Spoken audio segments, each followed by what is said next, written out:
अस्सलाम वालेकुम Nadreen. Islamic guidance हाफिज़ महबूब के प्लेटफार्म से मैं प्रोफेसर हाफिज़ महबूब अहमद आपकी खिदमत में एक मरतबा फिर हाजिर। आज मैं आपके लिए जो है ज़ेर ज़बर के हवाले से एक और ग्रुप ऑफ द वर्ड्स लेकर हाज़िर हो रहा हूँ।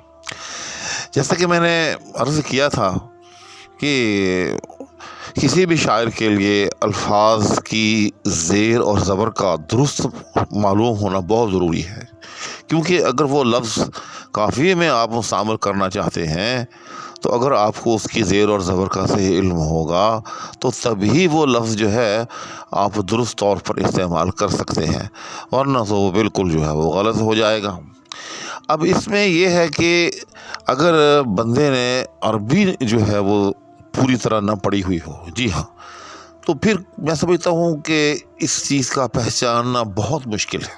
जी हाँ, जिसने अरबी पढ़ रखी हो उसके लिए तो कोई मसला नहीं, जी हाँ, उसके लिए तो बड़ी मामूली सी बात होती है, जी हाँ। लेकिन जिसको अरबी की कमा हक़्क़ो सूझबूझ ना हो उसके लिए ये बहुत बड़ा मसला है। और हमारे यहाँ शुअरा के अंदर आम तौर पर ऐसे शुअरा बहुत कम होते हैं कि जिनको अरबी की जो है कमा हक़्क़ो सूझबूझ हो। तो इसलिए मैंने सोचा है कि आपके साथ बतौर ख़ास उन चीज़ों को भी शेयर किया जाए जो अरबी के साथ ताल्लुक़ रखती हैं, जिनका जानना एक शायर के लिए बहुत ज़रूरी है। वीडियो की तरफ बाज़ाब्ता तौर पर बढ़ने से पहले आपसे हमेशा की तरह ये इल्तिमास कि अगर कोई साहिब चैनल पर नए हैं तो बड़ा मेहरबानी वो चैनल को सब्सक्राइब भी कर लें, साथ में मौजूद बेल आइकान को भी प्रेस कर लें। शुक्रिया। तो आज मैंने जिस ग्रुप ऑफ द वर्ड्स का आपके लिए इंतखाब किया है उनमें से एक लफ्ज़ जो है वो अल्लामा इकबाल की इस मशहूर गज़ल में मुस्तामिल है, जो बहुत ही मारूफ़ है।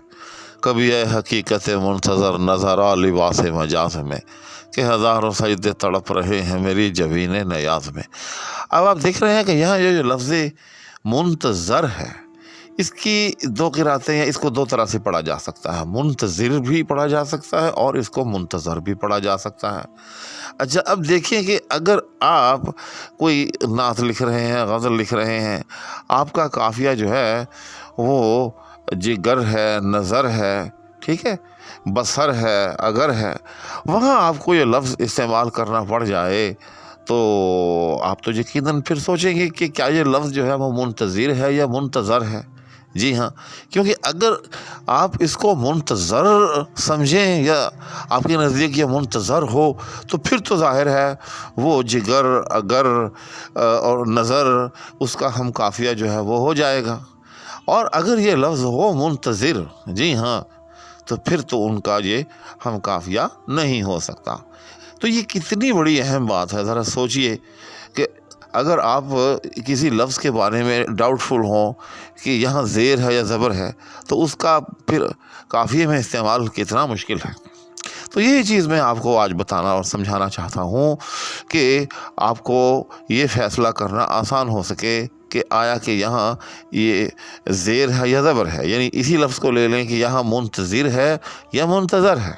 जी हाँ, तो याद रखिएगा, मैं आपको समझा देता हूँ हमेशा के लिए कि अगर तो हो ज़ेर, यानी यहाँ दोनों चीज़ें हैं। हाँ, ये पहले समझ लें कि ये यहाँ एक नहीं है। जी हाँ, अरबी के अंदर जो है यहाँ दोनों एराब हैं। जी हाँ, ये दो लफ्ज़ होते हैं, यानी मुंतज़िर भी एक लफ्ज़ है और मुंतज़र भी एक लफ्ज़ है, और दोनों के अलग अलग मानी हैं। जी हाँ, अब आपने ये फ़ैसला करना है कि यहाँ जो है मेरे यानी हमारे मानी के मुताबिक कौन सा लफ्ज़ दुरुस्त है, तो आप इसी को समझ लें।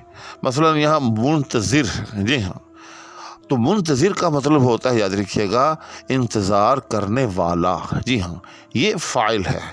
और अगर हो मुंतज़र यानी ज़ाद पर ज़बर हो बजाय ज़ेर के, तो फिर उसका माना होगा जिसका इंतज़ार किया जा रहा हो। जी हाँ, तो यानी फिर वो मफ़ऊल होगा। तो बस इतनी सी बात है।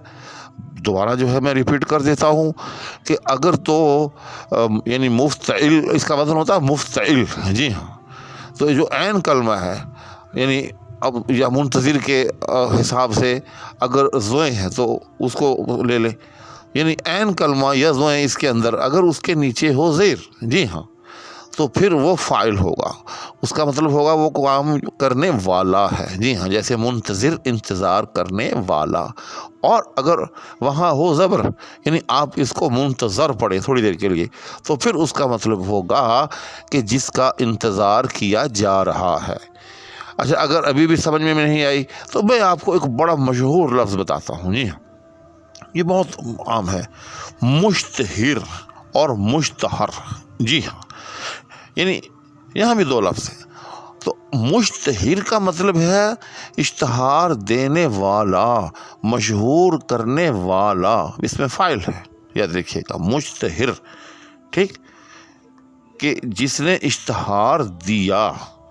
جی ہاں، اور مشتہر جس چیز کا اشتہار دیا گیا. جی ہاں، جس چیز کو مشہور جو ہے وہ کیا جا رہا ہے. سمجھے؟ تو بس اتنی سی بات ہے کہ اس کا آپ فیصلہ اس کے جو عین کلمہ ہے، یعنی مفتعل کا اگر وزن ہم اس کے ساتھ منطبق کریں تو جو عین کلمہ ہے اس کو دیکھ لیں. اگر اس کے نیچے زیر ہو تو پھر سمجھ لیں کہ یہ فاعل ہے، اور اگر اس پر زبر ہو تو پھر سمجھ لیں کہ یہ مفعول ہے. اب آپ نے یہ خود فیصلہ کرنا ہے کہ یہاں کن معنی میں ہے. اگر آپ فاعل کے معنی میں وہ لفظ استعمال کر رہے ہیں تو پھر اس کے نیچے زیر پڑی جائے گی، اور اگر آپ مفعول کے معنی میں وہ لفظ استعمال کر رہے ہیں تو پھر وہاں زبر پڑی جائے گی. تو اب آپ اپنے مقام کے، یعنی آپ کا جو شعر ہے اس کے اندر آپ جو مضمون باندھ رہے ہیں اس حساب سے آپ جو ہے خود فیصلہ کر سکتے ہیں کہ یہاں کن معنی میں ہے. تو پہلے آپ معنی کا فیصلہ کر لیں کہ میں کن معنی میں استعمال کر رہا ہوں. اگر فاعل کے معنی میں استعمال کر رہے ہیں تو پھر اس کے نیچے زیر آئے گی، اور اگر مفعول کے معنی میں استعمال کر رہے ہیں تو پھر عین کلمہ کے اوپر زبر آئے گی.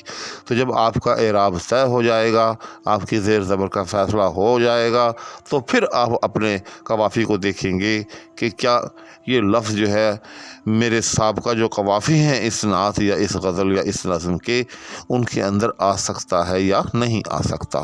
تو یہ کتنی اہم بات ہے، اور اگر یہ معلوم نہ ہو تو اس سے کتنی زیادہ جو ہے پریشانی ہو سکتی ہے اور کتنی بڑی غلطی ہو سکتی ہے.